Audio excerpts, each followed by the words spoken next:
Subscribe कीजिए हमारे channel study stars को और लेटेस्ट वीडियो के लिए इस बेल आइकन को क्लिक कीजिए। हेलो स्टूडेंट, मैं दीपेश के सरवादी अपने इस यूट्यूब चैनल स्टडी स्टार्स पे आपको छत्तीसगढ़ से संबंधित वीडियो प्रोवाइड करता हूँ। देखिए, आज हम लोग देखने वाले हैं छत्तीसगढ़ की जनजाति में छत्तीसगढ़ के जनजाति के कार्य, खेती, पेय पदार्थ और इत्यादि चीजों के बारे में। तो देखिए, यहाँ पर पहला प्रश्न जो है आपका, अगरिया जनजाति का परंपरागत कार्य क्या है। देखिए, एग्जाम में पूछा हुआ प्रश्न है। जो भी प्रश्न मैं यहाँ पे बता रहा हूँ आपको, सारे प्रश्न एग्जाम में पूछे हुए प्रश्न है। ये आपके छत्तीसगढ़ जनजाति का तीसरा पार्ट भी है। इससे पहले दो पार्ट में भी वीडियो हमने देख लिया है। इसमें हम कार्य, खेती और पेय पदार्थ के बारे में देखेंगे और ये सभी क्या है, एग्जाम में पूछे हुए प्रश्न है, याद रखिएगा। देखिए, यहाँ पर अगरिया जनजाति का परंपरागत कार्य क्या है, तो लौह शिल्प। ऑप्शन नंबर ए जो है आपका आंसर हो जाएगा। चलिए आगे बढ़ते हैं, अगला प्रश्न देखते हैं। प्रश्न को समझिएगा। क्वेश्चन नंबर सेकेंड, बांस बर्तन बनाने वाली अनुसूचित जनजाति कौन नहीं है। देखिए, शब्द को ध्यान दीजिएगा, नहीं है बोला है, तो कौन सा नहीं है, तो यहाँ पर देखिए आंसर होगा option number D, Kanwar. Kanwar जो है बांस बर्तन नहीं बनाती। चलिए आगे बढ़ते हैं, अगला प्रश्न देखते हैं। अब देखिए, यहाँ पर क्वेश्चन नंबर थर्ड है आपका, किस जनजाति की आजीविका पारंपरिक रूप से बांस पर आधारित है। शब्द को ध्यान दीजिएगा, आजीविका कहा है, पारंपरिक रूप से बांस पर आधारित है, तो यहाँ पर आंसर क्या हो जाएगा, यहाँ पर आंसर हो जाएगा ऑप्शन नंबर सी, कमार। तो देखिए, कमार जनजातियों का आजीविका जो है, जो जीवन यापन है, वो आपके पारंपरिक रूप से बांस पर आधारित है। आगे बढ़ते हैं, अगला प्रश्न देखते हैं। देखिए, क्वेश्चन जो है सीजीपीएससी प्री में पूछा गया था 2019 में, जो ऊपर मैंने अभी बताया। अब क्वेश्चन नंबर 4, निम्नांकित में से चिवड़ा पोहा बनाने वाली अनुसूचित जनजाति कौन सी है। तो यहाँ पर आंसर क्या हो जाएगा, ऑप्शन नंबर डी, हलबा। आगे देखते हैं अगला प्रश्न। क्वेश्चन नंबर 5 है आपका, छीन पत्ते से चटाई व टोकरी कौन बनाते हैं। तो यहाँ पर आंसर क्या हो जाएगा, ऑप्शन नंबर बी, शिकारी जनजाति। तो छीन पत्ते से चटाई और टोकरी बनाते हैं, वो आपका हो जाएगा शिकारी जनजाति, ऑप्शन नंबर सेकेंड। आगे बढ़ते हैं, अगला प्रश्न देख लेते हैं। क्वेश्चन नंबर 6 है आपका, इनमें से कौन सी जनजाति अपने साहस और बहादुरी के लिए जानी जाती है और इसलिए उसे राजा के महल के देखभाल के लिए विशेष नियुक्ति मिलती है। तो यहाँ पर आंसर लिया गया है ऑप्शन नंबर ए, धुरवा जनजाति। तो ऑप्शन नंबर ए आंसर लिया गया था, ये जो आपका विद्युत मंडल का एग्जाम हुआ था 2019 में, उसमें। चलिए आगे बढ़ते हैं, अगला प्रश्न देखते हैं। अब क्वेश्चन नंबर 7, निम्नलिखित में से किस जनजाति समूह का अर्थ सेवक होता है। ये भी महत्वपूर्ण प्रश्न है, बार बार एग्जाम में पूछा जाता है और आंसर क्या हो जाएगा, ऑप्शन नंबर बी, भतरा। तो भतरा जनजाति समूह का अर्थ सेवक होता है, ये है। चलिए आगे बढ़ते हैं। अब क्वेश्चन नंबर 8 आपका, किस जनजाति का पारंपरिक पेशा भूमि खोदना है। तो भूमि खोदना किसका है, यहाँ पर आंसर हो जाएगा ऑप्शन नंबर ए, कोरकू। तो कोरकू जनजाति जो कि आपके मुख्यतः छत्तीसगढ़ के सरगुजा संभाग में निवास करते हैं और इनका कार्य क्या होता है, भूमि खोदने का। तो भूमि खोदने का काम करते हैं, ये इनका पारंपरिक कार्य है। आगे देखते हैं अगला प्रश्न। क्वेश्चन नंबर 9 है आपका, छत्तीसगढ़ की जनजातियों के पारंपरिक वैद्य कौन सा जनजाति मानी जाती है। तो देखिए, ये भी महत्वपूर्ण प्रश्न है। जितने भी क्वेश्चन मैं बता रहा हूँ सारे इंपॉर्टेंट है, क्योंकि एग्जाम में पूछे गए हैं। आंसर होगा option number D, Baiga.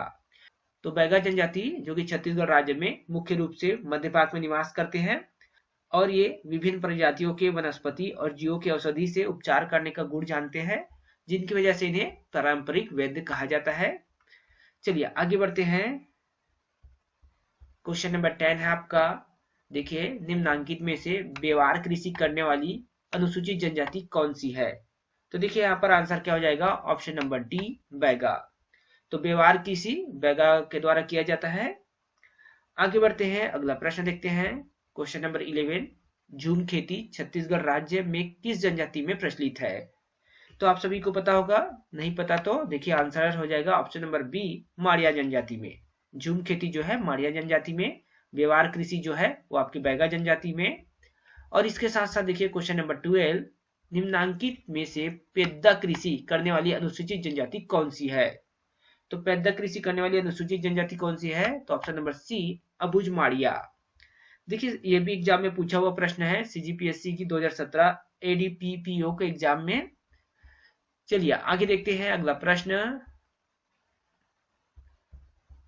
Question number 13 है आपका, हांडिया पेप जो पहाड़ी कोरवाओं और अन्य कुछ जनजातियों में लोकप्रिय है, निम्न में से किसका उपयोग करके तैयार किया जाता है? तो देखिए हांडिया जो पिया जाता है पेय पदार्थ, वो चावल का आटा का तैयार किया जाता है। ऑप्शन नंबर डी जो है इसका आंसर हो जाएगा। चलिए अगला प्रश्न देख लेते हैं।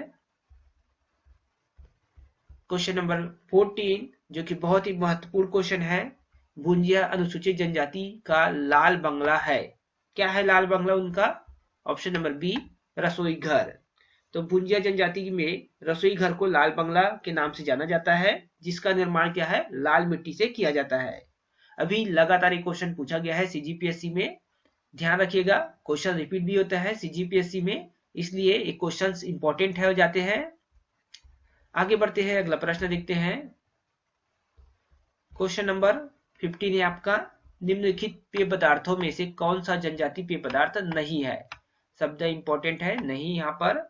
तो देखिए कोस्मा जो है वो तो है, धेरसा ये नहीं है, हंडिया भी है, ताड़ी भी है, धेरसा नहीं है। धेरसा एक प्रकार का आदिवासी पर्व है जो कि माघ माह में कृषि के दौरान कोरवा जनजाति द्वारा मनाया जाता है। तो धेरसा क्या है? एक पर्व है, कोरवा जनजाति के द्वारा बनाया जाता है माघ माह में कृषि के दौरान। अगला प्रश्न देख लेते हैं हम लोग। क्वेश्चन नंबर 16 है आपका, कोस्मा पेय किस जनजाति में प्रचलित है? यह भी महत्वपूर्ण प्रश्न 2 बार एग्जाम में पूछा गया है। ऑप्शन नंबर सी हो जाएगा उराव जनजाति में। कोस्मा पेय जो कि कोसम के बीज और पक्के चावल की बासी से बनाया जाता है, और ये जो है उराव जनजाति में, छत्तीसगढ़ में उराव जनजाति में ये प्रचलित है। आगे बढ़ते हैं, अगला प्रश्न देखते हैं। अब देखिए यहाँ पर क्वेश्चन नंबर 17 है, कोरवा जनजाति की मुख्य देवी है, तो मुख्य देवी कौन सी है? खुड़िया रानी। ऑप्शन नंबर ए आंसर हो जाएगा। ये भी क्वेश्चन सीजीपीएससी ने 2015 में पूछा था, एक एग्जाम हुआ था उसमें। चलिए आगे बढ़ते हैं, अगला प्रश्न अब है क्वेश्चन नंबर 18, बस्तर के अंगादेव का निर्माण, देखिए इंपॉर्टेंट है, किससे किया जाता है? तो बस्तर के जो अंगादेव का निर्माण है वो यहाँ पर आंसर होगा ऑप्शन नंबर डी, काष्ठ से किया जाता है। काष्ठ से निर्माण होता है, एग्जाम में पूछा गया है इसलिए बहुत ही महत्वपूर्ण है, याद रखिएगा। ये एग्जाम में पूछा गया है, 2 बार एग्जाम में आ चुका है। चलिए आगे बढ़ते हैं। फिर है क्वेश्चन नंबर 19, बैगा जनजाति के मुख्य देवता कौन है? तो यहाँ पर आंसर क्या हो जाएगा? बैगा जनजाति के मुख्य देवता बूढ़ादेव। ऑप्शन नंबर बी हो जाएगा। बैगा जनजाति के मुख्य देवता बूढ़ादेव है, और इस जनजाति के लोग साल वृक्ष की पूजा भी करते हैं। इंपॉर्टेंट है, साल वृक्ष की पूजा भी करते हैं। चलिए आगे बढ़ते हैं। अब है महत्वपूर्ण प्रश्न क्वेश्चन नंबर 20, उराव जनजाति के मुख्य देवता किस वृक्ष में निवास करते हैं? अब देखिए यहाँ पर क्वेश्चन को समझिएगा, यहाँ पर आंसर हो जाएगा ऑप्शन नंबर बी, साल। तो साल वृक्ष में निवास करते हैं उराव जनजातियों की जो मुख्य देवता है वो। देखिए यहाँ पर 2 क्वेश्चन है, यहाँ पर देखिए साल वृक्ष ये यहाँ पर हो गया, और यहाँ पर भी देखिए मुख्य देवता कौन है? तो बूढ़ादेव है, और साथ में मैंने ये भी बताया कि इस जनजाति के लोग साल वृक्ष की पूजा करते हैं। तो एग्जाम में आपको बैगा ऑप्शन में दिखे तो बैगा डालिएगा, और नहीं तो अगर आपको ऑप्शन में दिख जाता है उराव जनजाति तो उराव रहेगा। तो दोनों को देख लीजिएगा, क्योंकि एग्जाम में अलग अलग तरीके से क्वेश्चन पूछा जा चुका है, इसलिए सारे क्वेश्चन इंपॉर्टेंट है क्योंकि एग्जाम में पूछे गए हैं। इसी प्रकार कंटिन्यू आप चाहते हैं कि हम वीडियो आपको प्रोवाइड करें, आपको छत्तीसगढ़ की अलग अलग चीजों के बारे में पढ़ाएं, तो इस वीडियो को आप लाइक करें, और अगर कोई नया स्टूडेंट हमारे चैनल पहली बार आया हो तो चैनल को सब्सक्राइब करें। साथ ही ये डिस्क्रिप्शन बॉक्स में हमारा टेलीग्राम चैनल का लिंक दिया गया है, वहां से आप हमारे टेलीग्राम चैनल पे ज्वाइन करें।